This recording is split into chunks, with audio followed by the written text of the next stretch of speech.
60,000 women and girls develop fistula every year in Kenya. This is a birth-related complication caused by prolonged or obstructed labor, leaving one without the ability to control the passage of urine or stool. As the world marks the International Day to End Obstetric Fistula, Serfine Achieng Olma finds out why someone would have to suffer for so many years from a condition that can be corrected in a day. Here now is the feature Stolen Dignity.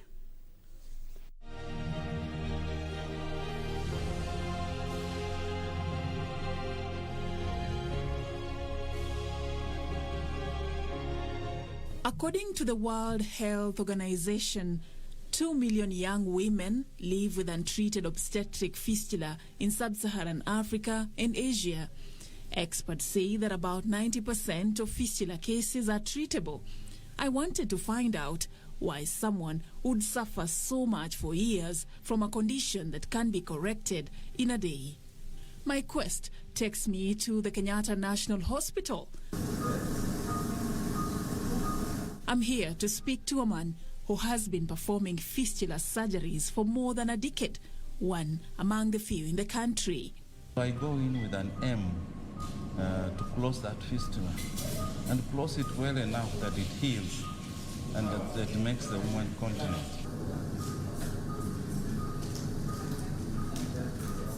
We meet Dr. Hissa on one of his busiest days in a week that he has had fistula surgeries scheduled back to back. It is 3:30 p.m. in the evening and he still has an ongoing surgery. So we are permitted to quietly join him in this theater to watch him perform this life-changing procedure. What we find here can be likened to a battleground, with an army of soldiers putting on a fierce fight to restore the dignity of women.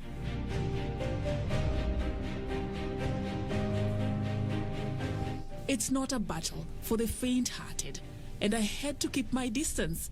It's bloody, sweaty, detailed, and requires a great mastery of a team of skilled medical experts.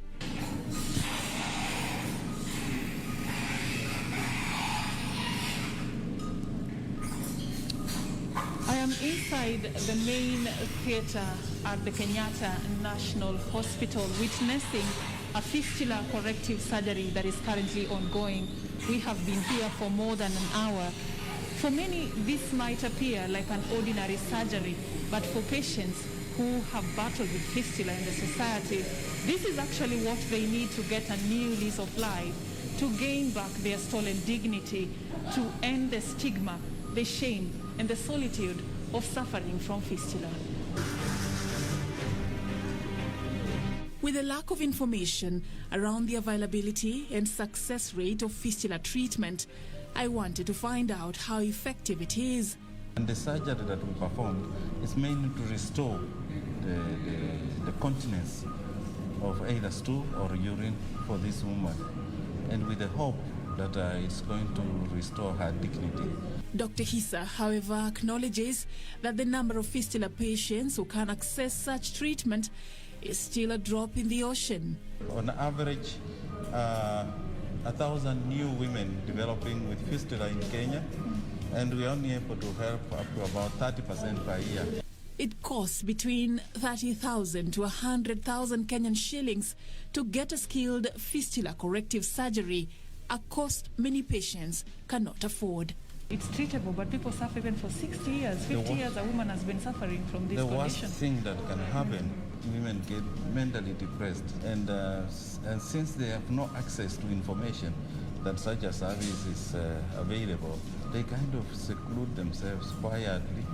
In a bid to control the backlog of untreated fistula cases, the Kenyatta National Hospital has been running a program to offer free and sponsored corrective surgery to patients annually. But even that is not enough to meet the growing demand.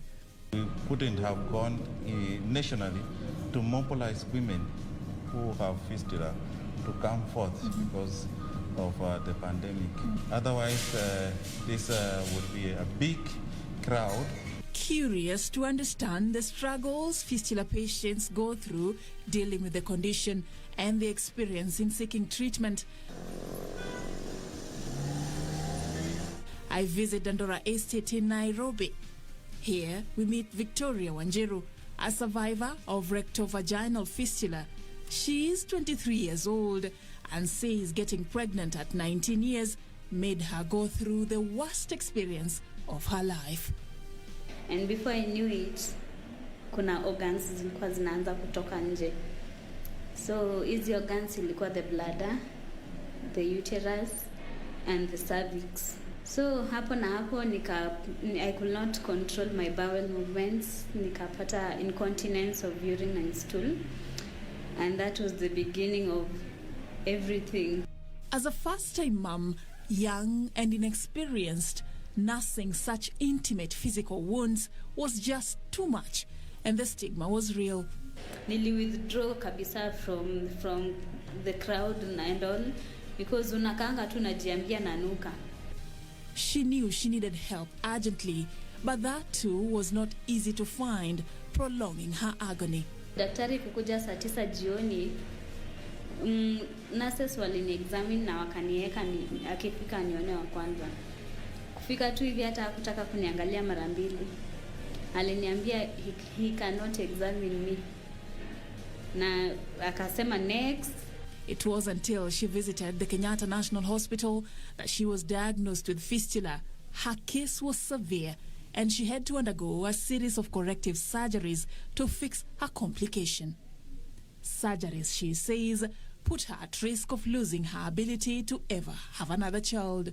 Sasa nilikuwa nasemanga kwangu lazima watoto watakuwa tu wako tu all over the place. Alafu naniambia nimepata mtoto mmoja, alafu nataka kutoa uterus yangu. Nikaambia daktari hapana, hiyo haiwezekani kabisa. I'd rather nikuwe nairudisha tu na mkono, nitaishi hivyo. Akaniambia kuna an option lakini ni expensive. Akaniambia kuna mesh inaweza ekwa huku nyuma kwa sacrum, kwa mgongo, easy hold, asiza mesh. Lakini hiyo mesh haiko Kenya, lazima importiwe. So mimi nikaambia daktari wacha tungangane na hiyo, hata kama iko expensive, hata kama hatujui do itatoka wapi, acha niende na hiyo option.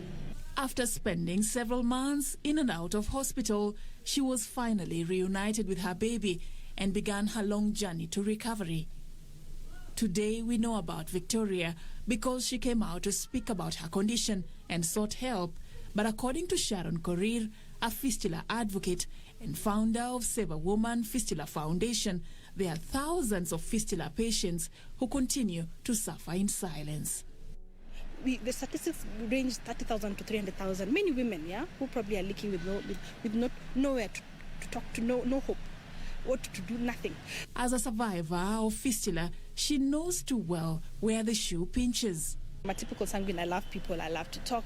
I love to interact, but I was secluded. I didn't want anybody to visit my second baby. I didn't tell my sisters about it. I didn't tell my father about it because I didn't know how to start telling them I'm leaking urine and feces. Very difficult to do so, especially in this cultural setup. She decries the lack of information and misconceptions about the condition. It's a taboo. What did you do to somebody? You need to go back to the drawing board and ask your family members where in the lineage you went wrong so that you can make peace with people, because it's leaking stool from the vagina and urine is not normal. Sharon and Victoria may have been lucky to get their stolen dignity restored through corrective surgery, but the fate of thousands of fistula patients who have never heard of such treatments or cannot afford it is different. Medical cover does not cover child-related injuries, sadly, in this country. So back again to your pocket. So my question is, how many women are able to afford? Right? How many women are able to afford to pay for themselves private doctors to do these surgeries? And then again, how many Kenyans are able to be in Kenyatta Hospital? Every pain births a story. Sharon Korir has set up an organization that amplifies the fistula agenda and offers refuge to fistula patients. So we're here to create awareness, fistula education and outreach, just to be able to let people know that it is there and it's treatable.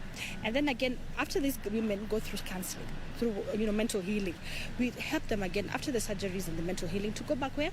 To go back to the respective homes to do what?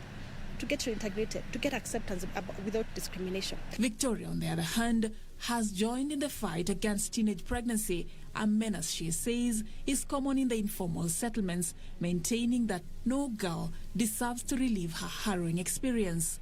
Naitwa Positive Young Women Voices. Hapa penye tuko sahihi ni ofisi yetu. So hapo ndio na volunteer, tunasaidia kumenta adolescent girls and young women, na tunawasaidia in terms of sexual reproductive health, vitu kama hizo. And as the world marks the International Day to End Obstetric Fistula under the theme Women's Rights are Human Rights, End Fistula Now, addressing misinformation and bridging the gap of inequality of access to fistula treatment will remain pivotal if the global vision of ending fistula by 2030 is to be realized. Reporting for Channel One News, I'm Serfine Achieng, Oma.